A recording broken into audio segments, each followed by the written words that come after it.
আর বলো মাছ কই দেশি মাছ নেবো সব বিক্রি হয়ে গেছে সকাল সকালে আছে দুটো শোল। ষোলো কিরকম ও কত করে দিচ্ছ? শোল তোমার কাছে দাম দেবো 350 টাকা। দাম তুমি সবসময় দর্শক বলে যে তুমি নাকি সবসময় আমার কাছে দাম বেশি নাও। হ্যাঁ দর্শকে অনেক অনেক কিছু বলে।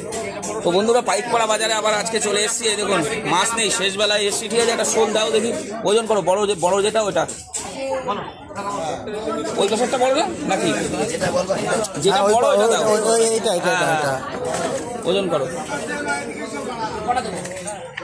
জল দিলে নাকি 100 গ্রাম? না না 600 গ্রাম মাপা আমার 600 গ্রাম মাপা। একটা প্যাকেটে দাও, মাছি দিয়ে মাছটা কাটাবো আজকে। ওই পাশে মাছি বসে আছে। জল 100 গ্রাম।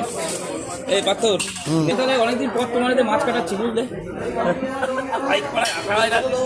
মাছও কাটানো হয় না। তো বন্ধুরা মাসি আপনারা বলেন যে কই কোথায় গেল মাসি, মাসির ভিডিও এখন দেখতে পাচ্ছি না। তাই মাসির কাছে চলে আসলাম মাছ কাটাতে। মাসি আজকে মাছটা কেটে দিক।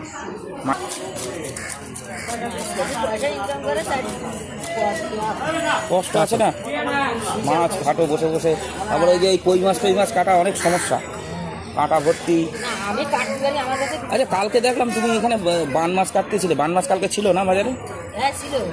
আজকে আমি ওই জন্য আসলাম। আর নিউ মার্কেট পিস বড় বড় করে করো বুঝলে তো, বেশি ছোট করার দরকার নেই। ডাটা নিয়ে যাও ডাটা। হ্যাঁ কাটো ধুয়ে ভালো করে ফ্রেশ করে কাটো। বড় বড় করে পিস করে দিও মাছ বুঝলে।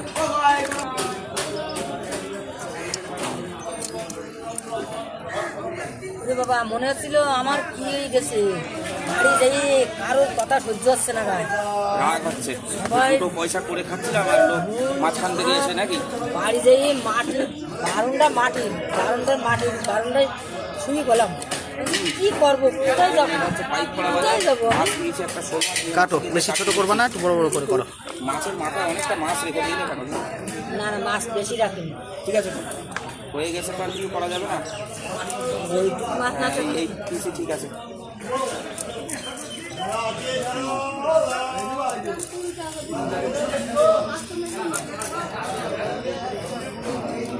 একটা করবো করো দিয়ে দাও একটা মাছের মাথাটা পরিষ্কার করে দাও। মাথাটা গোটাই থাকবে নাকি? না না মাঝখানে ফেটে নিয়ে, হ্যাঁ ফেটে দিলে ভালো হবে। ভালো হবে। গাড়ি আসতে রাখি দেবো। হ্যাঁ ওই ফেটে এরকম থাক, শুধু কানকোটানগুলো ফেলে ঠিক আছে, আমি ভুলি মাছের ক্যান খাওয়া যায়। ও আচ্ছা এরকম থাকবে তাই বলছিস? আচ্ছা ঠিক আছে রাখো। ধুয়ে একেবারে ফ্রেশ করে